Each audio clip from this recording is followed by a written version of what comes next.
저는 우주에 못 가요. 왜냐하면 우주 헬멧을 쓰고 저는 코라든가 이런 데 너무 간지러운 사람이기 때문에 이걸 긁을 수가 없으면 좀 미쳐버릴 것 같거든요. 그리고 저는 추운 데를 너무 힘들어요. 그러니까 이걸 읽으면서 등반하는 게 유명한 스타 플레이어다가 쭉쭉쭉 올라가고 정상을 찍는 게 아니구나. 이제 정치력, 음모 이런 게 엄청나게 많고 스폰서의 문제, 경제적인 문제, 그 다음에 산악가들이 손가락 발가락이 멀쩡한 사람이 없는 거야. 근데 보통 사람들은 손가락 발가락이 없는 게 얼마나 큰 장애입니까? 얼마나 무서운 일이고. 근데 이 산에 올라가는 사람들은 동상이네, 잘라야겠구만 내려가서, 이런 얘기를 한다는 게, 이런 인물들을 접할 수 있고 호기심 있게 볼 수 있다는 게 너무 재미있다. 겨울철에 난로 스토브 켜놓고 귤 까먹으면서 이불 속에서 이 그랑주라스 전환 장면을 이렇게 보는 게 너무 재미있는 겁니다. 하지만 나에게 그걸 시킨다? 저는 죽을지도 모른다. 다니구치 지로는 2017년에 들어가셨고 일본에서 굉장히 유명한 만화가입니다. 많이 아실만한 작품은 고독한 미식가라고 하는 작품이 있고, 그리고 개를 기르다라고 하는 단편 만화가 있어요. 개를 키우다가 나이 든 강아지가 이제 보내는 그런 과정을 다룬 만화인데 엄청 감동적인 만화이기도 합니다. 작화가 세밀하고 인물 묘사가 굉장히 진지하고, 제가 이 다니구치 지로의 작품을 거의 갖고 있고 재밌게 보는데, 도련님의 시대라는 작품도 있고 뭐 14살이라고 하는 작품도 있고 그렇습니다. 근데 그 작품들 중에서 제가 이제 되게 좋아하는 작품은 오늘 소개해드릴 신들의 봉우리라고 하는 작품이에요. 8,000m 이상의 고봉을 오르는 등산가들에 대한 이야기예요. 다니구치 지로가 인터뷰한 내용을 보면 프랑스 장 지로라고 하는 그 작가의 영향을 많이 받았다고도 하고, 우리나라 이현수 작가가 되게 좋아하는 만화가로 다니구치 지로를 꼽았더라고요. 저는 예전에 이 사실을 모를 때여도 남벌이라든가 그 다음에 공포의 외행구단 이런 작품들을 보면 진지하게 인물 묘사한다든가 주제의식이 좀 무겁다라든가 좀 이렇게 약간 어두운 분위기 뭐 이런 것들이 다니구치 지로가 이현세 작가랑 비슷하겠구나라고 생각했는데, 진짜 이현세 작가가 좋아하는 작가라고 밝힌 적이 있더라고요. 제가 이 신들의 봉우리를 접하게 된 게 제 직장에서 야근할 때였어요. 야근한 사무실에 이 2권이 놓여 있었던 거예요.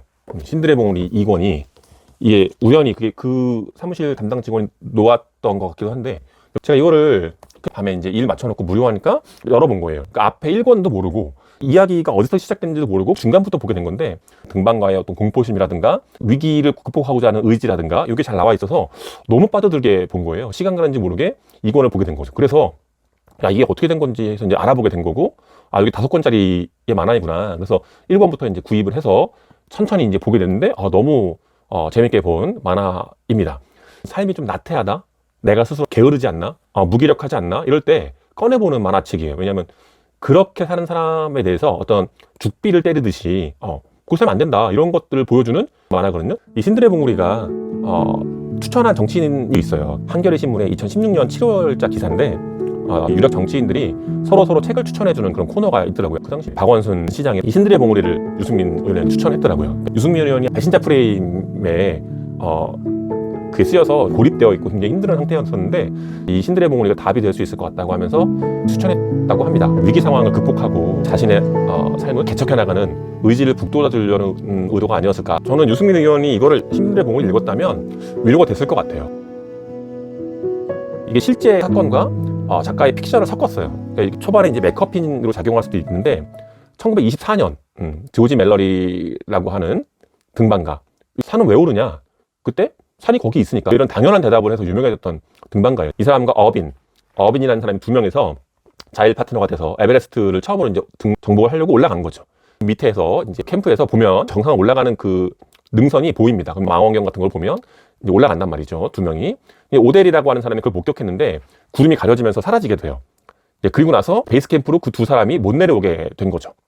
그리고 실제로는 1999년에 멜러리의 시신이 발견됐다고 해요. 그러니까 70년 정도 되는 시기 동안 미스터리를 풀 수가 없었던 거죠. 이 사람이 정상에 올라가는 걸 봤는데 정상을 찍고 내려오다가 실종이 됐는지, 아니면 올라가기 전에 실종을 했는지, 이거에 대한 어떤 미스터리가 등반하는 그 업계에서는 굉장히 중요한 문제였던 것 같아요. 왜냐하면 이 초등정이라는 것이 되게 중요한 기록의 의미를 갖기 때문에 에베레스트 8,848m를 누가 제일 먼저 올라갔냐라는 걸 알아야 되니까, 1953년에 에드먼드 힐러리라는 사람이 처음으로 올라갔던 걸로 기록이 되어 있어요. 그러니까 적어도 한 30년 뒤에나 올라간 거죠. 근데 이 조지 멜러리가 올라갔다는 게 밝혀지면 에베레스트에 제일 먼저 올라간 그 기록이 30년이 당겨지는 거죠.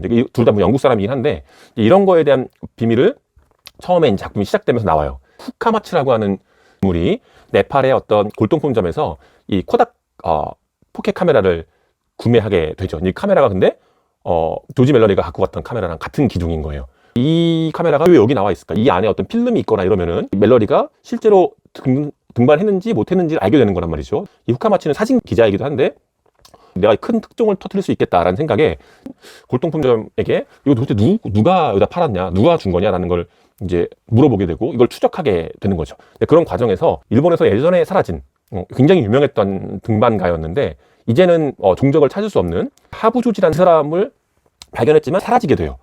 하부조지라는 사람이 네팔에 있다, 카트만두에 있다, 거기에 이 카메라가 연결되어 있다는 것 때문에 특종으로 만들 생각으로 어떤 출판사로부터 후원을 받아서 이 진실을 파헤치기로 하죠. 하부조지가 도대체 왜 여기 나타난 거며 이 카메라와는 어떤 관계가 있는지를 추적하면서 이 이야기가 시작됩니다. 이 사람이 일본에 돌아와서 하부조지가 어렸을 때부터 가까웠던 사람들을 중심으로 인터뷰를 해 가면서 일본의 등반 역사와 연관된 내용들은 이제 찾아가는 과정이 쭉 이어져요. 근데 이 하부조지가 굉장히 문제적인 인물인 게 우리가 보통 만화라든가 영화를 보는 이유는 굉장히 재미있는 인물 또는 특색 있는 인물, 영웅적인 인물 이런 것들을 보려고 본다고 저는 생각을 해요. 그게 이제 선한 인물이다라는 뜻이 아니라 개성적인 인물이 중요한 거죠. 이 하부조지가 굉장히 개성적이고 특별한 인물로 나와요. 가난한 사람으로 나오고 외로운 사람으로 나옵니다. 이 사람이 산악회에 몸을 담게 되고 암벽 등반의 재능을 발견하게 돼요. 자기가 가난하고 가진 게 없고 사회적으로 하층민으로 살아갈 수 있는데 암벽을 등반하는 재능이 있으니까 산에 이제 집착을 하게 되는 거죠. 그래서 어디를 밟고 올라가면 올라갈 수 있고 그다음에 이 피켓을 어디에 박아야 되는지도 다 알 수 있고 이런 재능이 있는 거죠. 그런데 이 사람이 선천적인 성격 때문인지 후천적으로 가난하기 때문인지 사람들과 어떤 사회적 소통을 하고 섞이지를 못하는 거예요. 아침부터 저녁까지 자일 정리하고 등산용품 정리하고 청소하고 굳은 일을 다 하죠. 짐을 올리고 내리고 다른 사람이 두세 명이 할 일을 혼자 다 하는 거예요. 근데 등산회 그 선배들로부터 어떤 귀여움도 받지 못해요. 너 잘한다, 너 예쁘다, 이런 걸 못 받는 거예요. 뭐가 먼저인지 모르겠지만 부침성이라든가 사교성 이런 게 전혀 없는 거예요. 근데 이 사람은 내가 이렇게 팀을 위해서 일을 남들보다 더 많이 하는데 나한테 아무런 기회도 안 주고 나를 좋아해주지 않는다는 거에 대해 불만을 또 쌓아가게 되는 거죠. 게다가 이제 그 등산회에서 히말라야 등반대가 꾸려지게 되는데 개인 참가비가 필요한 거예요. 1,000만 원 돈 되는 돈이 필요한데 하부조지는 그 돈을 낼 수가 없는 거죠. 그 누구보다도 능력이 뛰어나고 체력이 뛰어난데 돈이 없다는 이유로 히말라야 등반에 참여하지 못하게 되는 거죠. 근데 그거에 대한 어떤 좌절감을 또 느끼게 되고 그런 상황에서 아웃도어 용품 브랜드 회사들로부터 스폰을 받아야 되는데 그러려면 이제 유명해져야 되는 거예요. 그래서 이제 하부조지가 그때부터 굉장히 그 어려운 암벽 등반을 목숨을 걸 수도 있는 거죠. 하이 리스크 하이 리턴을 노리고 이제 거기 보면 이제 오니슬래브, 오니라고 하는 게 이제 귀신이라는 뜻이고 도깨비라는 뜻인데 그 오니슬래브라고 하는 일본의 유명한 겨울 암벽을 등반하려고 하는 거죠. 근데 그거는 원래 아무도 등반하지 않았던 곳이에요. 왜냐하면 가면 당연히 다 죽으니까. 근데 이제 그거를 등반해서 유명세를 끌어올려야겠다 하면서 자일 파트너를 한 명 구하는데 그 이노우에라고 하는 사람을 구하게 돼요. 이제 그 사람은 두려워하고 겁내는데 엄청 이제 독려해갖고 같이 올라갈 수 있게끔 하는 거죠. 가진 고초가 뭐 죽음에 거의 다다를 거를 기준으로 해서 이제 올라가게 됩니다. 올라가서 굉장히 유명해지게 되는 거죠. 그 사이에 히말라야에 갔던 등반 원정 때는 에베레스트 등반에 실패해서 실패한 원정이 되고 이 하부는 오니슬랩을 정복해서 일본에서 인지도를 쌓게 된 거죠. 근데 정상 등복한 걸 축하하는 자리에서 등반의 사람들한테 하부조지가 이런 얘기를 하는 거예요. 내가 올라간 거라고. 나는 자일 파트너 같은 거는 필요 없었다. 자일 파트너가 있었는데 존중을 하지 않는 거죠. 등산회 회장이 하부한테 그렇게 얘기하지 마라. 자일 파트너가 있었기 때문에 같이 올라간 거다. 그랬더니 아니라고. 내가 올라간 거라고. 제가 없었어도 나는 혼자 올라갔을 거라고. 처음에 이노우에에게 같이 올라가자고 했던 때와 전혀 다른 얘기를 하는 거죠. 누구라도 사회성이 조금이라도 있는 사람은 그럼요. 이노우에 없었으면 저는 못 올라갔을 거라고. 하다못해 제가 주도적 역할을 했지만 저만으로는 되지 않았을 겁니다. 뭐 이런 얘기를 사회적이라면 할 거란 말이죠. 근데 그런 얘기를 아직 모르는 사람이에요. 근데 이게 사람들에게 미움을 받게 되고 이기적인 자기밖에 모르는 사람으로 욕을 먹게 되는 거죠. 이런 에피소드뿐만 아니라 야 우리 둘이 자의를 묻고 올라가는데 내가 만약에 떨어지게 됐어. 그리고 너랑 같이 로프에만 겨우 묶여 있단 말이지. 끌어올릴 수는 없어. 그럼 그런 상황에서 둘이 거기서 버티다가 둘 다 죽을 건지 아니면 로프를 끊을 건지 너희는 어떻게 생각해? 이런 장난스러운 이야기가 오가는 등산회 술자리가 있었는데 거기서도 사람들이 나는 못 끊을 것 같아. 그래도 우리가 생사를 같이 한 사람인데 그렇지? 아무리 그래도 그렇지? 이런 얘기를 하고 있는데 하부조지가 단호하게 얘기하는 거야. 난 끊는다. 난 끊어. 어차피 둘 다 못 산다. 둘 중에 하나는 살아야 되지 않겠냐라고 하죠. 그 사람들이 굉장히 뜨악하게 되는 거죠. 야, 너 어떻게 그런 얘기를 할 수가 있어? 너라고 하려고 하니까 하부조지가 이렇게 얘기해요. 내가 만약에 있어도 부담 없이 끊어라. 나도 아무 말 하지 않겠다. 내가 사고 나면 날 끊어 죽어서 좋다. 이런 얘기를 하는 거예요. 이런 정도로 자기중심적이고 산밖에 모르는 사람이죠. 실제로 그 로프를 끊겠다는 얘기를 하고 나서 나중에 어떤 일이 벌어지냐. 키시 후미타로라고 하는 신입이 있는데 모두가 불편해하는 하부를 유난히 따라요. 기술을 배우고 싶어요. 뭐 어떻게 하면 체력을 키울 수 있나요? 계속 따라다니죠. 하부가 자기한테 붙는 애를 처음 봤으니까 처음엔 약간 밀어내다가도 이제 이것저것 하나둘씩 가르쳐 주게 되는 거죠. 그래서 자기 등산 파트너로 맞아들이게 돼요. 하부가 굉장히 어려운 암벽을 올라가는데 안 된다. 넌 어려서 아직 안 돼. 이렇게 얘기했지만 이 키시가 할 수 있다고. 제가 불편함을 주게 되면 저를 버리고 가셔도 돼요. 막 이런 식으로 해서 붙는단 말이죠. 하부가 그래서 너를 데리고 가게 되는 거죠. 근데 올라가다가 이제 거짓말처럼 키시가 암벽에서 떨어지게 되고 로프 하나로 하부하고 연결되게 되는 거죠. 키시는 진짜 엄청 열심히 했고 하부도 그걸 알고 있어요. 근데 로프가 딱 걸리게 되는 거죠. 밑에 보이지가 않아요. 목소리만 들리고. 근데 하부가 예전에 얘기했던 것처럼 끊지를 못하는 거예요. 키시가 끊으세요 뭐 이렇게 얘기하지만 끊지 못하는 거예요. 땡겨도 올라오지가 못해요. 땡기다 보면 암벽에 로프가 계속 갈리면 끊어지게 된단 말이죠. 그러니까 시간은 시간대로 계속 가는 거고 기온은 떨어지게 되고, 그래서 하부는 굉장히 고통스럽게 결정을 미루고 있는 상황인 거예요. 그런데 잠깐 잠이 들었나 그런 상황에서 갑자기 뭔가 가벼운 느낌이 드는 거죠. 로프가 끊어진 거예요. 작품 후반부에 가서 나오는데 키시가 끊은 걸로 나옵니다. 사람들은 다 이제 수근거리기 시작해죠. 저 새끼 저거 그런 일이 벌어지면 로프를 끊는다고 하더니 저 진짜 끊었구나. 이렇게 웅성웅성대고 수근수근 되는 거죠. 하부는 경찰 조사를 끝나고 이제 무혐의로 나왔지만 그거에 대한 어떠한 말도 하지 않고 사람들은 하부를 의심하면서 죽였다고 생각을 하는 거죠. 반대편에 하세츠네오라고 하는 사람이 등장하게 돼요. 하부 조지가 그 오니슬랩을 갔다 온 다음에 물어보게 되는 거죠. 안녕하세요. 저 하세츠네오입니다. 제가 오니슬랩으로 오르려고 하는데 그거 어떻게 올라갔습니까? 하부는 이 사람이 이제 본능적으로 등반을 좋아하는 사람이구나 알아서 자기가 홀드를 잡았던 부분부터 해서 올라간 루트까지 술집에서 열에 들떠서 설명을 한 거예요. 이렇게 올라가면 된다. 여기는 뭐 얼음이 쏟아지고 여기는 트래버스를 해야 되고 여기는 오버행이 있고 이런 얘기를 하는 거죠. 그랬더니 하세츠네오가 고맙다고 얘기를 하고 오니슬랩으로 올라간 거예요. 놀라운 건 하세츠네오는 혼자 올라갔다는 거예요. 단독 등정이라는 거죠. 뒤에 이제 말씀드리겠지만 이 사람들이 등반의 난이도를 계속 올리게 되는 거예요. 2명이 올라가고 단독으로 올라가고 여름에 올라가고 겨울에 올라가고 이런 게 급이 다 나눠지더라고요. 그래서 이거에 대해서 하부 조지가 하세츠네오에 대한 어떤 열등감, 어떤 지독한 질투심을 갖게 돼요. 저 인간이 나한테 한 수 배우려고 물어보는 것 같더니 거기를 혼자 올라갔다고? 이제 오니슬레브를 단독으로 올라간 하세츠네오에게 모든 각광이 쏟아지는 거예요. 그러니까 이 하부 조지는 오니슬레브는 내 건데 뺏겼다. 그래서 자기가 겨울에 혼자 또 올라가는 짓을 하는 거죠. 단독 등정을 또 한 번, 2번 올라간 거예요. 근데 올라가도 분이 풀리지가 않는 거예요. 왜냐하면 2등정이니까 2번째 올라간 거니까. 그래서 내가 하세츠네오를 이겨야겠다. 근데 키시와의 사건도 있고 돈도 벌어야 되고 등반 연습도 해야 되고 등반 용품점에 가이드도 했다가 트레킹 안내도 했다가 용품 시험 삼아 사용하는 테스터 도 했다가 그러다가 이제 사람들이 못 올라갔던 겨울에 어떤 3대 빙벽이라고 하더라고요. 아이거, 마테오른, 뭐 그랑조라스 이런 겨울 북벽 중에 그랑조라스라고 하는 북쪽에 있는 벽을 단독 등정하는 게 최초로 하려고 간 거죠. 근데 이제 후카마치가 인터뷰하면서 하세츠네오가 그 3대 빙벽을 겨울철 단독 등정하려고 준비하고 있었던 걸 알게 된 거죠. 그러니까 거기는 내가 먼저 단독으로 올라가야겠다. 그래서 이제 치고 간 거죠. 원래는 하루인가 더 있다가 올라갔어야 되는데 그게 바로 올라간 거예요. 하세츠네오가 따라 올라오고 있기 때문에 먼저 그랑조라스로 이제 달라붙은 거죠. 이제 내가 여기만큼은 내 것으로 만들어야겠다. 이제 올라가다가 중간에 조난을 당하게 되는 거예요.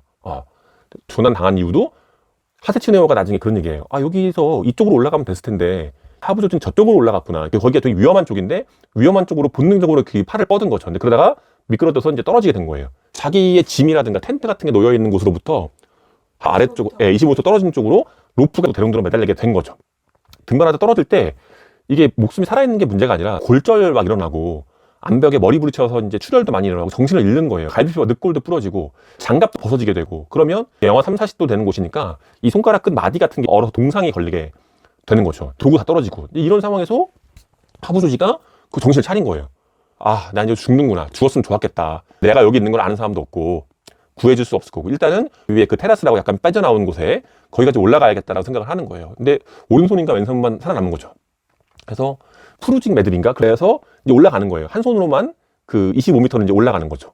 근데 이게 굉장히 손에 땀을 쥐는 그런 등반입니다. 올라가기만 하고 미끄러지지 않은 그런 매듭인가 봐요. 그 프루징 매듭이. 그 매듭을 묶어갖고 이빨로 물어서 5cm, 뭐 3cm 정도씩 올리고 몸을 확보하는 거죠. 이빨로 물어서 올리고 또 미끄러지고 또 올리고 미끄러지고 이런 식으로 해서 손가락은 이 감각이 하나도 없는 거죠. 그런 상황에서 이제 25m 위에 있는 그 테라스 자기 짐 있는 데까지 올라가게 된 겁니다. 근데 거기 가서 텐트를 잡아 몸에 감고 피켓을 받고 몸을 고정해서 버티게 되는 거죠. 이런 사건들을 어떻게 다 알게 되냐면 하부 조지가 거기서 자기 수첩에다가 이제 죽지 않기 위해 잠들지 않기 위해서 글을 쓰게 되는 거예요. 그 손이 굽어있는 상태에서 연필로 막 쓰는 거예요. 나는 왜 여기 올라가고 나는 어떻게 살아갈 것이며 뭐 킷이 죽었던 그 후보에 대한 미련이라든가 이런 것도 막 쓰는 거죠. 혼수 상태에서 환영을 막 보이는 거예요. 이 수기를 후카마츠가 입수해서 그걸 보면서 그 상황을 이제 보여주게 되는 거죠. 죽은 킷이가 나타나서 일로 오라고. 또 이제 힘들지 않냐. 이제 뛰어. 뭐 일로 내려와. 너무 생생하게 다가오는 겁니다. 막 온몸이 지금 얼음으로 덮여 있고. 그래서 이 사람이 죽으려고 하진 않아요. 나 아직 죽을 수 없다고. 나 뛰지 않겠다. 나중에 내가 더 이상 산을 타지 않고 다른 삶을 산다면 그때 갈게. 난 떨어질지언정 내가 스스로 뛸 수는 없다. 그래서 2박 3일 동안의 그 추위를 버티게 됩니다. 근데 그때 이제 헬기가 와서 하부 조지를 구하게 되는데 뒤늦게 이제 거기 올라올 거니까 하세팀이 발견하게 된 거예요. 하부는 자기 목숨을 이제 하세가 구하게 된 거죠. 근데 그때 손가락을 2개를 잃고 25m의 그 등반이 그랑조라스 올라가는 실패는 했지만 인간이 할 수 있는 한계를 넘어섰다 칭찬을 받게 되는 거죠. 근데 그 후에 이제 하부 하세 츠네오랑 에베레스트 원정을 참여하게 돼요. 나이가 이제 40대 넘었을 때니까 그 누구보다도 짐도 많이 올리고 눈도 막 다지고 이런 활동들을 진짜 열심히 하는 거예요. 후배 대원들과의 사이에서 뒤처지지 않기 위해서. 일본에서는 돈 많이 들이고 에베레스트 정상 등정을 해야 된다. 방송국도 달라붙고 카메라도 붙고 큰 프로젝트인 거예요. 스폰도 많이 붙고. 근데 거기에 이제 하부가 참여한 거예요. 근데 반대하는 사람들도 있었는데 어쨌든 하부의 경험도 활용할 수 있으니까 끼워준 거죠. 사람들은 약간 비아냥거리는 소리도 들어요. 또 늙어갖고 이제 되겠냐고. 저 사람 뭐 할 수 있겠어? 이제 회의적인 시선이 있었지만 하부가 진짜 열심히 해서 에베레스트 베이스 캠프까지 이제 올라가게 된 거죠. 이게 보니까 올라가는 코스가 다 정해져 있더라고요. 캠프 6부터 해서 캠프 5, C5, C4 이런 식으로 쭉쭉 올라가서 C4에서 정상을 이제 올라가는 거거든요. 새벽에 올라가서 낮 동안에 정상을 찍고 해가 지기 전에 내려와야 되는 거예요. 8,000m 이상에 가면 고산병에 걸리게 되고 호흡도 굉장히 힘들게 되고 이러니까 체력적으로 충분한 사람이 정상을 등정을 하게 되죠. 20명 넘는 사람들이 에베레스트 정상 직전까지 같이 올라가지만 최고 높은 곳, 그 정상 8,848m에 올라가서 깃발을 꽂고 촬영을 할 수 있는 사람은 단 2명인 거예요. 팀이 다 있는데 2인 1조인 사람들이 번갈아 가면서 C6에서 C4까지 왔다 갔다 하면서 짐을 올리고 내리고 이런 걸 하는 거죠. 정상을 공격하는 건 날씨가 굉장히 중요하기 때문에 날씨가 안 좋으면 내려와야 되는 거예요. 근데 8,400m,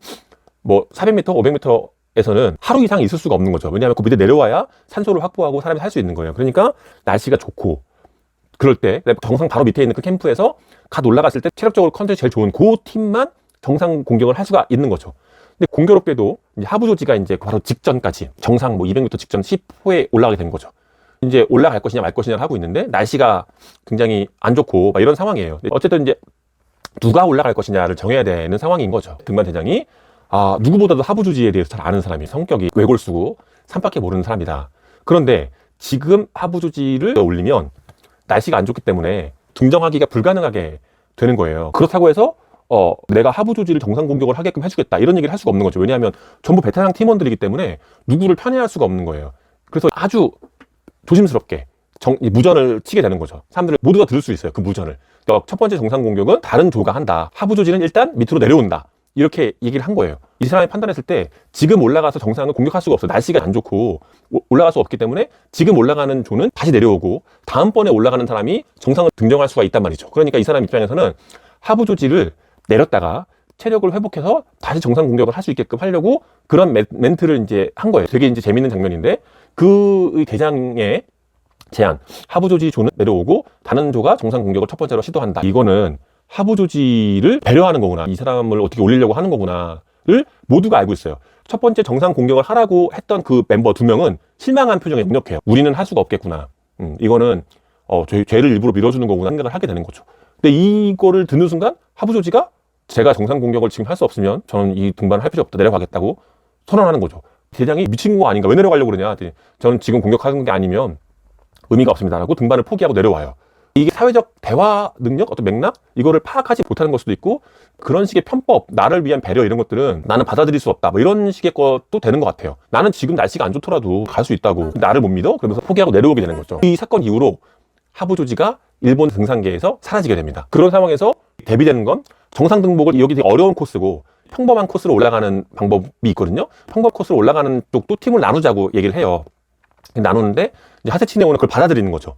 왜냐하면 이게 어마어마한 그 돈이 들였고 촬영팀 있고 국가에서 어떤 지원을 많이 받은 거기 때문에 어쨌든 어떤 루트를 올라가든 정상에 올라가서 사진을 찍는 거는 해야 된다. 그러니까 이거를 하세치네오는 받아들이게 된 거예요. 그래서 다른 팀을 데리고 거기를 올라가게 되는 거죠. 근데 많은 유럽 등반가들이 개척했던 코스이기 때문에 무난하게 이제 올라가서 정상을 찍게 돼요. 이것도 되게 신기한 게 어떻게 올라가도 정상을 올라가는 건데 이 등반하는 사람들 입장에서는 거기 쉬운 코스잖아. 이렇게 되면 평가가 절하되는 거예요. 하세치네오도 그걸 알고 있었을 텐데 어쨌든 여러 사람들에게 사진도 주고 면목도 세워주고 돈의 가치도 낭비가 되지 않게 어떻든 올라가게 되는 거죠. 하세치네오가 이렇게 사회성이 높은 사람인데 이 사람도 하부와 빛과 그림자 같은 존재니까 등반에 있어서는 굉장히 이기적이고 어떻게 보면 소시오패스 같은 장면이 있는 거예요. 어떤 에피소드가 있냐면 겨울철 굉장히 위험한 암벽을 등반하려고 하는 보통의 등반가들 2명이 나와요.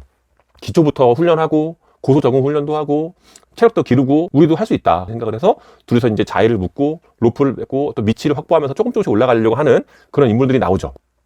근데 이 사람들이 이제 날씨를 계속 이제 관찰하다가 날씨가 맑고 눈도 굳어 있고 등반하기에 되게 좋은 상황이다. 그래서 합심을 해서 이제 올라가게 되는 거죠. 조금씩 빙벽을 올라가는데 갑자기 저 밑에서 놀라운 속도로 축축축 올라오는 사람이 있는 거예요. 그 사람이 하세치네오였던 거예요. 어떻게 된 거냐? 저도 이거 올라가는 길이라고. 이 사람들은 경쟁이라는 생각을 하지 않는 거예요. 서로 의지해가면서 로프 같은 걸로 길을 확보해주고 신천하면서 올라가는 거예요. 근데 갑자기 이제 하세가 속도를 내갖고 막 올라가는 거죠. 이 두 사람은 2명이니까 한 명 올라오고 또 땡기고 이런 식으로 올라가니까 더디는 거죠. 근데 이제 단독 등정하는 사람은 그냥 막 올라가는 거예요. 그래서 정상을 찍게 되는 거죠. 어려운 구간에서는 같이 하고 마지막 그 공간에서는 막 치고 올라가는 거예요.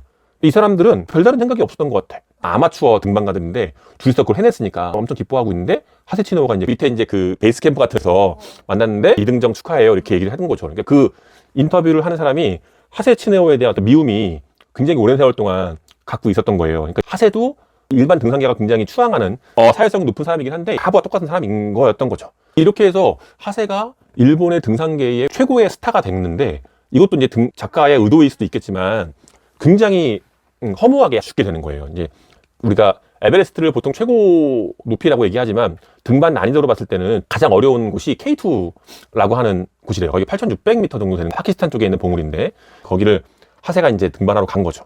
등반 팀과 함께. 그날 인터뷰한 사람이 되게 좋은 날이었다. 모든 것이 갖춰진 날이었고 하늘도 이렇게 푸르렀고 되게 편안한 날이었다. 하세는 가벼운 발걸음으로 이제 선원을 지나서 이제 K2를 향해 이제 올라가고 있었다고 하는 거예요. 근데 느닷없이 눈사태가 벌어지게 됐는데 눈사태가 생기면 일반인들은 뭐 달리기를 하거나 뭐 이렇게 어디 암벽 같은 데 숨거나 뭐 이렇게 하면 뭐 할 수 있다고 생각하는데 이게 그냥 거대한 눈이 덮치게 된 거죠.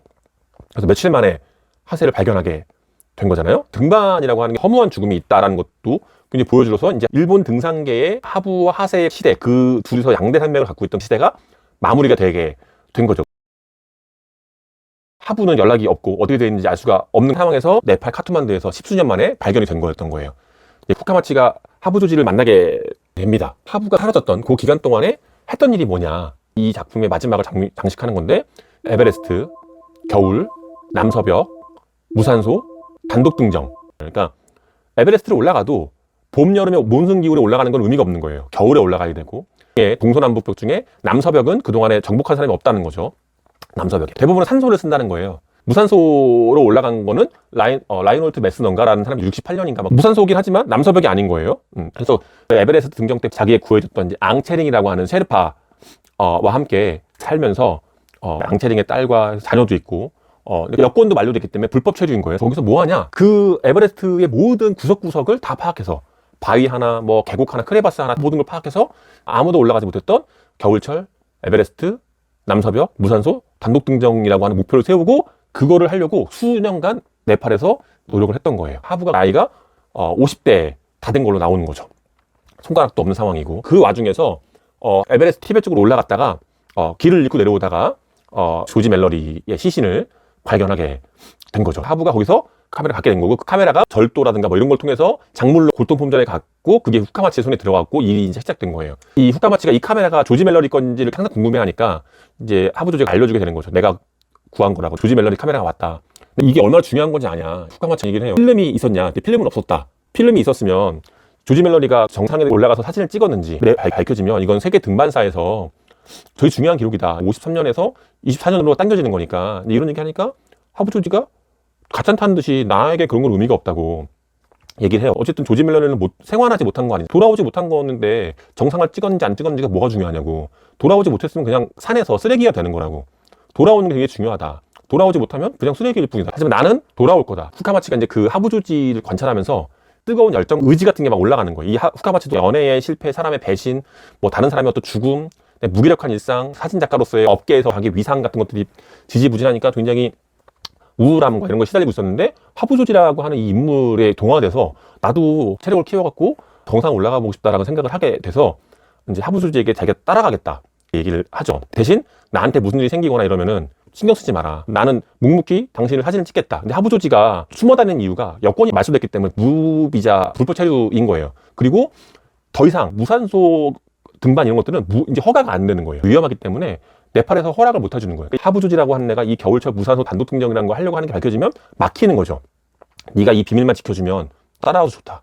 그래서 둘이 올라가는 거예요. 이제 처음에는 따라 붙다가 점점 이제 힘들어지게 되고, 하부조지는 멀리 이제 안 보이게 되는 거예요. 크레바스 통과하고 암벽 올라가고, 하부조지가 얘기했던 그 코스대로 계속 올라가는 거예요. 쭉쭉쭉 망설임 없이 올라가는 거죠. 이제 후카마치는 8,000m 직전까지 암벽을 따라 올라가는데, 하부조지는 이미 다 올라갔고 중간에 올라가지도 못하고 내려가지도 못하는 그런 상황에 놓이게 된 거예요. 구름이 막 몰려오면서 앞이 하나도 안 보이고 막 그 환상이 이제 보이는 거죠. 옆에서 일로 오라고 막 죽었던 동료들이나 이런 사람들이 환각이 막 보이는 거죠. 뇌에 산소가 적으니까 시야가 막 어두워지는 거예요.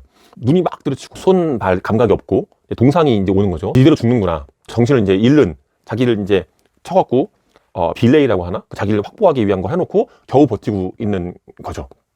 그래서 정신을 잃은 거예요. 누가 와서 싸대기를 막 때리는 거죠. 그러니까 하부가 내려온 거예요. 나 내버려 두라고. 나 당신 발목을 잡고 싶지 않다. 나를 신경 쓰면 당신 목표했던 초등정 이거 무산소 하는데 얼마나 이게 체력이 있는데 당신 못한다고. 나 내버려 두라고 얘기했는데 하부가 정신 차리라고 하면서 이 사람의 짐을 벗어서 박아놓고 이 사람을 등에 업게 되는 거예요. 내가 75kg인데 이거 안 된다고 다 죽는다고. 하부가 로프로 묶어갖고 올라가는 거예요. 자기 텐트 후카마치를 끌고 올라가요. 텐트에 집어넣어놓고 다시 내려가갖고 그 후카마치의 짐을 챙기고 다시 또 올라오고 텐트에 붙는 거죠. 근데 오보양이라고 하는 바위 바로 밑에 텐트를 펴고 있는 거예요. 거기서 이제 꿀, 물 했고 막 해갖고 먹고, 얘는 먹어도 구토가 막 나오고 8,000m 넘어가니까 그런 상황이에요. 근데 바위가 계속 떨어져요, 위에서. 위에 이제 천정 같은 바위가 있으니까 그 밑으로 바로 떨어지는 거지. 텐트 끝이 바위에 찍히는 거예요. 누우면 죽는다고. 발을 내밀면 발이 다 찍히고 죽는다고. 땡기라고 발을 땡기고, 이 상황에서 이제 버티는 거예요. 영하 30도, 40도에서 버티는 거지. 후카마치는 지금 난 여기서 못 간다고. 여기가 이제 한계다. 내려가기로 하고, 하부는 올라가는 거죠. 근데 후카마치에 하강하는 걸 중심으로 나오고, 하부조지는 이제 어떻게 올라가는지를 잘 모르게 되는 거죠. 근데 후카마치가 자기 식량을 이제 건포도하고 비스켓 같은 것들을 하부 몰래 배낭에다 넣어준 거지. 자기는 내려가니까. 근데 사실은 단독 등정 그 이거 되게 간단하더라고요. 겨울철이면 12월 이후에 가야 되고, 단독 등정이면 누가 붙어서 너 도와주면 안 되고, 근데 사실은 하부는 더 많은 힘을 쓴 거죠. 다른 사람 구하기까지 했으니까. 얘는 이제 안전한 데까지 내려온 거예요. 멜러리하고 어빈이 올라가는 걸 모델이 보던 비슷한 곳에서 하부가 언제쯤 나타나나 이렇게 보게 되는 거죠. 이제 개미처럼 발견됐어요. 올라가고 있었어. 근데 여기서 하나 골 때리는 장면이 있는 건데, 그 텐트에서 하부가 이렇게 얘기하죠. 이 상황에서 어떻게 올라갈 거예요? 후카마치 물어보니까 하부조지가 여기서 올라가서 이쪽으로 직등하고 뭐 하고 올라가면 정상 바로 밑이야. 거기서부터는 노멀 루트로 올라가면 돼. 그러면 끝난다. 그러면 자기가 계획한 데로 올라가는 거다. 근데 이 후카마치가 미친 소리를 하는 거예요. 후카마치가 혼수 상태이기도 하고, 어떻게 보면 이런 하부조지 같은 애들에 대한 어떤 악감정일 수도 있을 것 같아. 마지막에 노멀 루트로 올라가는 건 하부답지 않다. 그렇지 않은 거 아니에요? 하부조지가 거기에 이제 확 돌게 빡치게 되는 무서운 표정을 지켜보게 되는 거야. 하부조지가 느끼게 된 거예요. 후카마치가 노멀 루트는 많은 사람들이 갔던 곳 아닌가요? 왜냐하면 정상 바로 밑에가 빙벽이 있는데 거기는 직등할 수가 없는 곳이 얼음이 다 떨어지고 막 이래서 옆으로 빠져서 이제 등성이로 올라가는 건데, 거기는 누구나 다 가는 노멀 루트 아닌가요? 짓거리게 된 거예요. 내가 보기에는 하부가 두 가지 감정이었을 것 같아. 이 새끼 나는 알지만 마지막은 그래도 살고 싶어서 거기는 인간답게 편하게 가고 싶었는데 라는 말이 있고, 또 하나는 그렇구나. 진짜 아무도 못 올라갔다면 직등하는 곳으로 끝까지 가야지. 후카마치가 내가 괴란 얘기를 했다. 왜 그런 얘기를 했을까? 내가 미친 것 같다고 막 후회만 내려와요. 그리고 직등하는 걸 밑에서 개미처럼 붙어있는 거를 결국 절로 가는구나 하고, 그 상황에서 이제 구름이 싹 가이면서 이제 안 보이게 되는 거야. 제가 두고 온 식량 혹시 보셨나요? 뭐 그거라도 드시고 힘을 내세요. 저를 구했으니까 그 정도는 먹어야 돼도 되는 거 아닌가? 뭐 이런 얘기 후카마치가 막 해요. 그리고 이제 7,000m 앙체링이 기다리고 있는 거기서 기다리는 거죠. 근데 하루, 이틀, 3일 지났는데 하부조지가 돌아오지 않게 되는 거예요. 앙체링은 자기 사위인데 아무리 기다려도 오지 않는 거예요. 일주일 정도 있었나? 가자고 앙체링이 내려가자고 이제 못 돌아오는 거. 이거는 죽은 거라고 계속 후카마치가 내려오게 되죠. 이 후카마치가 걸리게 돼요. 불법 등반이잖아요. 베이스 캠프를 지나가던 유럽 애들이 네팔 당국에 신고를 한 거예요. 이 겨울철에 이 에베레스트를 올라가는 건 불법이지 않냐. 후카마치가 이제 벌금을 수천엔을 물게 되고 일본 외교적인 문제까지도 이제 번지게 되고 그 상황에서 하부 조지에 대한 이야기가 나오고 이 도지 멜러리 카메라까지 얘기가 나오면서 일본에 잊혀졌던 그 등산 관련된 붐 이런 게 폭발하게 되는 거예요. 후카마치가 돌아갔는데 완전 유명 인사가 된 거예요. 사람들은 근데 이 하부 조지에 대해서 옛날에 있었던 잘못된 정보들을 가지고 국가적 망신이다 뭐 이런 뭐 불법 체류 아니었냐 불법으로 뭐 올라간 거 아니야 너무 무모하다 뭐 이런 식으로 여론이 만들어지니까 이 후카마치가 확 돌게 되는 거예요. 그래서 너희가 하부조지에 대해서 뭘 아냐. 유칸이라고 하는 출판사를 끼고 멜러리부터 하부조지 수기부터 해서 이 모든 것들을 그 기획기사로 막 담은 거죠. 그래서 하부조지에 대한 평가가 완전 바뀌게 되고 후카마치도 굉장히 유명한 저널리스트가 된 거예요. 유명한 사진작가가 돼서 돈도 벌고 강연도 다니고 지내는 거죠. 근데 뭔가 무료한 거야. 이 삶이. 하부조지도 옛날에 그런 말을 한 적이 있는데 빙벽에 달라붙었다가 오면 일상생활이 맹물 같다는 거야. 그래서 후카마치가 에베레스트 등정을 하게 돼요. 나 갔다 올게. 노멀 루트를 통해서라도 올라가고 싶다 해서 8,848m 올라가게 되는 거죠. 여러 가지 고난을 겪다가 이제 정상을 밟아요. 근데 모든 게 미친 그 에베레스트 정상에 올라가게 되는데 너무 늦게 올라가서 날씨가 굉장히 어두워지고 시야가 막 사라지는 거야. 하강을 해야 되는데 시야가 어두워져 길을 잃게 되는 거죠. 식량도 부족하고 내려가지 못하면 죽는다. 내려오는 길을 잃어서 다른 방향으로 가게 되다가 흐물해한 걸 2개를 발견하게 되는 건데 조지 멜러리 시신이 있는 곳을 후카마치가 가게 된 거예요. 근데 그 옆에 하부조지가 과부자를 틀고 눈을 부릅떠갖고 완전히 얼어붙은 상태에서 죽어 있는 거예요. 그러니까 거기서 이제 환상 같은 거지. 이제 하부조지가 말을 막 하는 것처럼 내 백을 뒤져봐 막 얘기를 하는 거예요. 뒤졌는데 거기에 자기가 그 하부에게 줬던 건포도하고 비스켓이 남아 있는 거야. 식량이. 그러니까 안 먹은 거야. 그래서 그거를 챙기고 멜러리의 백을 뒤져보라고 뒤져봤더니 거기 필름이 있는 거야. 필름 챙기고 식량을 챙겨갖고 후카마치가 무사히 내려오게 돼요. 하부가 이제 죽었다는 걸 알게 되고 신들의 봉헌이 마지막 장면은 뭐냐? 이 사람이 일본에 돌아와서 자기 암실에서 이제 그 필름의 현상을 하는 거죠. 이나지가 이제 서서히 현상이 되잖아. 근데 거기에 멜러리 정상에서 어빈 찍어줬겠지. 그 장면이 그녀가 되면서 끝나게 되는 거예요. 인간은 왜 산에 오르는가? 힘들잖아요. 보통 뒷산도 아니고 8,000m 이상의 고봉을 왜 오르는가? 생각을 많이 해보게 됐어요. 인간이 여러 가지 이주의 역사가 있지만 아프리카에서 처음 나와서 사피엔스가 전 지구상으로 퍼져나가는 것 자체가 이주에 대한 역사죠.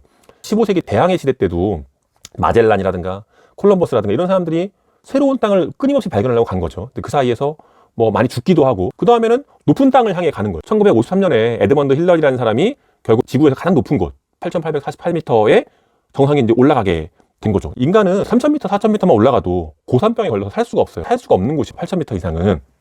1924년 조지 멜러리 때부터니까 한 100년 가까이 인간이 높은 곳을 향해 가게 된 거죠.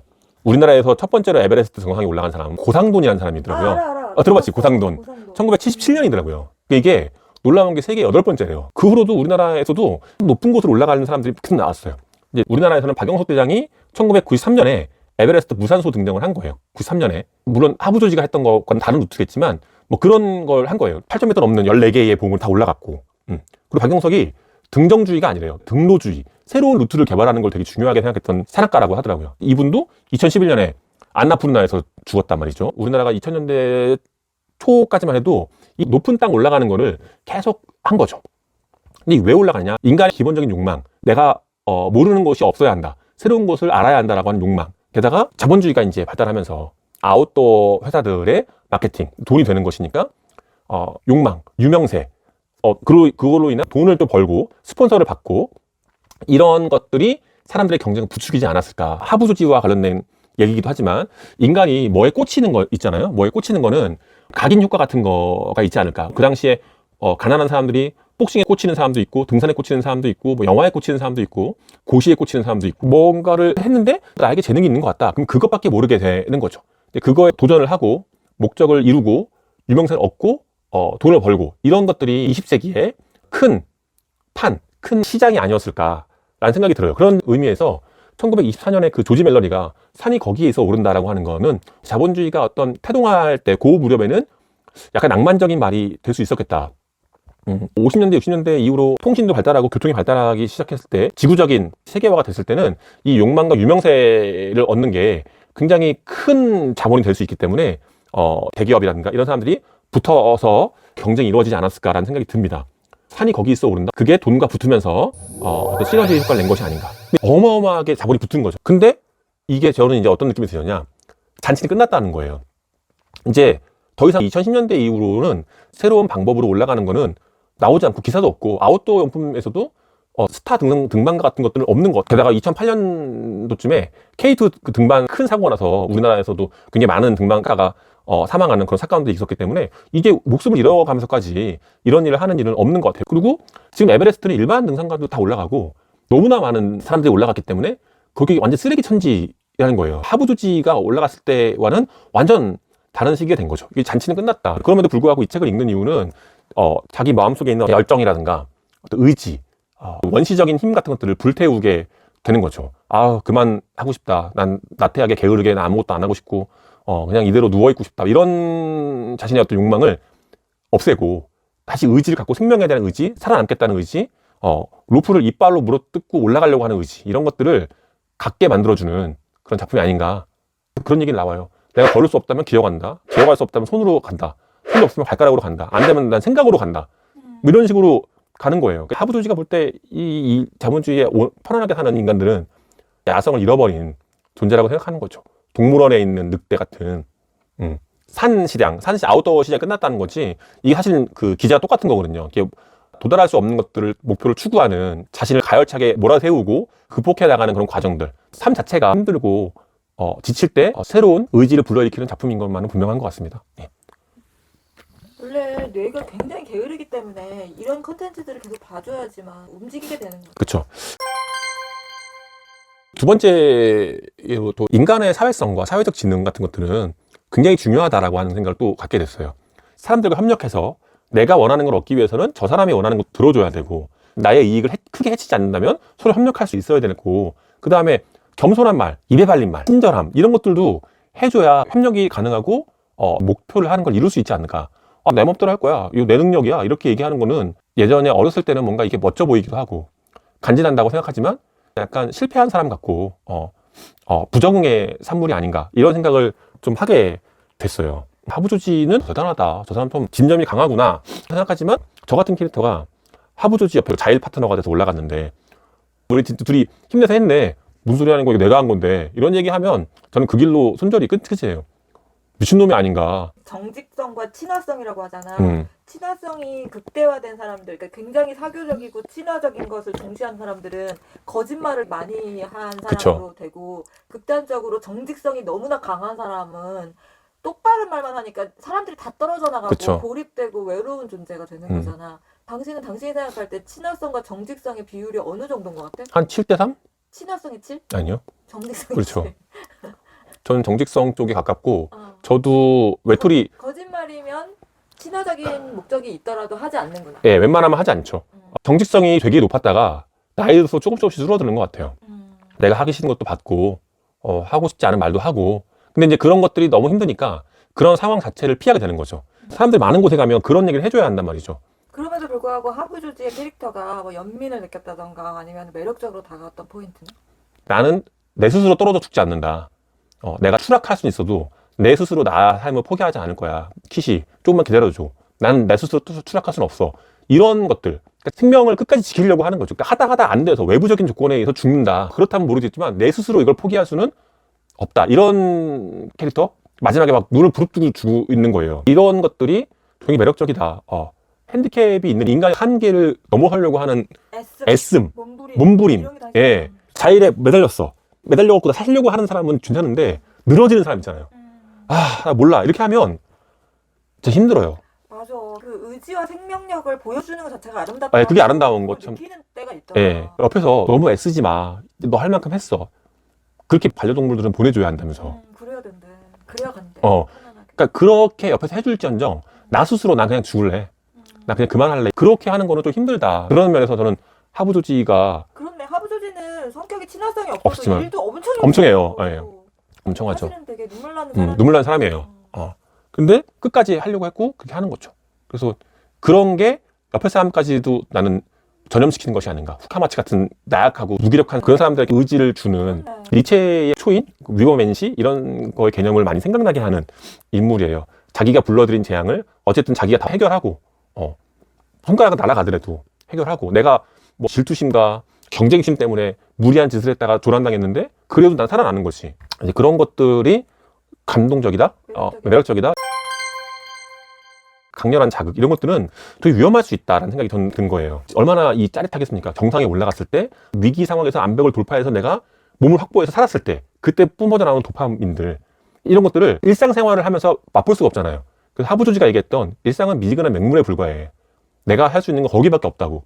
전쟁 트라우마를 겪는 병사들 있잖아요. 에어리어 88이라고 이제 지옥의 여인 부대라고 하는 애니메이션이 있어요. 일본에. 거기서 그 진이라고 하는 사람이 외인 부대에서 용병으로 살다가 돌아오게 된 거예요. 그토록 원했던 빚을 다 갚고 이제 용병 생활 안 하고 평화로운 곳이 돌아온 거죠. 근데 견딜 수가 없는 거예요. 따분하고. 셜록 홈즈. 마틴 프리먼도 그렇죠. 이게 너무 따분한 거예요. 그래서 처음에 그 사람이 고통스러워서 그런 그게 아니었던 거지. 죽고 죽이고 막 생사 이 아드레날린과 긴장돼 이런 것들을 맛본 거죠. 이런 사람들은 그냥 뒷산 올라가고 트레킹하고 이런 것들은 너무 재미가 월급 받고 직장 생활하고 이런 것들은 너무 따분한 거죠. 나는 절대 이런 자극을 받지 말아야겠다. 지금 전 등산 되게 싫어하거든요. 아웃도어를 너무 싫어해요. 전 캠핑도 싫어하고 인간이 갈 수 없는 곳을 가면 여러 가지 장비가 필요하잖아요. 그러니까 우주에 가려고 해도 우주복을 입어야 되고 막 산소를 타야 되고 막 밀폐된 우주선이 있어야 되고 이렇잖아요. 밑에 심해도 바다도 마찬가지고 8,000m 이상의 고산지도 마찬가지예요. 뭐 장갑도 껴야 되고 등산복도 입어야 되고 속옷도 울 속옷을 입어야 되고 뭐 산소통에다가 선글라스에다가 온갖 장비를 차야 한단 말이죠. 그게 되게 번잡스럽기 때문에 저는 인간이 살 수 있는 그 아주 얇은 그 공간, 지구상에서 뭐 해발 몇 미터까지 그 사이에 사는 게 난 너무 좋다. 물고기 중에 하나가 내가 저쪽 육지가 좋은데 한번 나가볼까? 나가보는 거예요. 산소 마스크 쓰고. 그게 얼마나 위험한 일입니까? 물론 그걸 통해서 바다 생물이 육지로 올라오긴 했지만 저는 이제 그런 사람이 아니라는 거죠. 달에 갔다 온 사람들 얼마나 강력한 경험이었을까. 암스트롱이라든가 올드린, 콜린스 이런 사람들도 지구 밖에서 지구를 바라본다는 거, 우주도 바깥에만 나가면 죽는 이런 것들을 경험하면 일상생활에 도대체 살 수가 있을까? 마약도 똑같은 거잖아요. 그렇다. 마약도 내가 그 도파민 쾌락에 절여졌기 때문에 일상적으로 맛집을 가거나 사랑하는 사람과 포옹을 하거나 이런 거에 쾌락이 전혀 없는 거잖아요. 이런 것들 이게 문제인 것 같아요. 근데 나는 계속해서 그 인간의 한계에 도전하는 그런 판을 벌리잖아. 네, 판을 벌리죠. 지금은 우주가 나는 판이죠. 일론 머스크부터 해서 여러 경쟁 우주 업체들이 막 있잖아. 거대한 판이 벌려서 이제 일반인들까지도 이제 관심이 되게 많잖아. 맞죠. 근데 그런 게 난 두 가지 이유인 것 같아. 한 가지 이유는 실용적인 목적. 혹시 거기 가면 뭐 더 좋은 자원이나 생활 공간이나 뭐 이런 게 있을 수 있다. 그치. 근데 두 번째는 권태인 것 같아.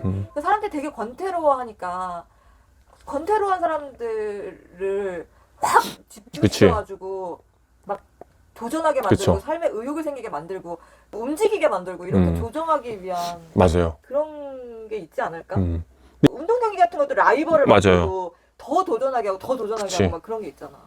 그래서 우리 대학 다닐 때 봤던 그랑부르 같은 경우도 잠수하는 거 아니에요? 그것도 너무 위험하죠. 가는 거야. 의식을 잃어가면서까지 가는 거니까. 어떻게 보면 이 하부 같은 사람들, 그랑조라스에서 이빨을 물르고 올라가는 거랑 앙체링을 메고 올라가는 거, 후카마시를 등에 메고 키시리오코가 떨어질 뻔했는데 키시리오코를 또 등에 메고 올라오고 막 이런 것들이 인간이 이제 궁극적으로 도달할 수 있는 그 자기 의지대로 뭔가를 할 수 있는. 하지만 죽잖아. 근데 그 해밍웨이가 얘기했듯이 인간은 파괴될지언정 패배하지 않는다고 하부조지 같은 걸 얘기하는 것 같아요.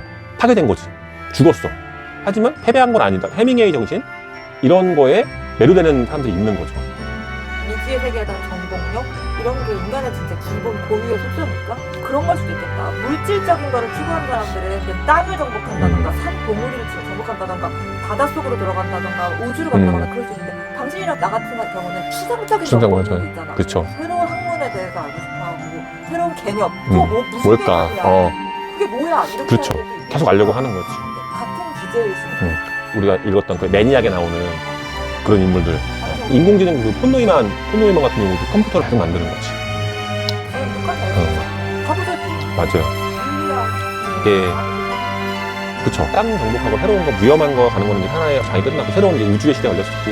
근데 당연히 말한 대로 과학이든 뭐 철학 분야든 여러 가지 분야에서도 한계를 까는 그런 사람들이 있는 것 같아요. 제가 여러분께 많은 얘기를 했지만 이게 요즘 핫한 이야기는 아닙니다. 하지만 그럼에도 이제 뭐가 하나에 집착하는 미친 자에 대해서 좀 궁금하시면 추천을 드려요.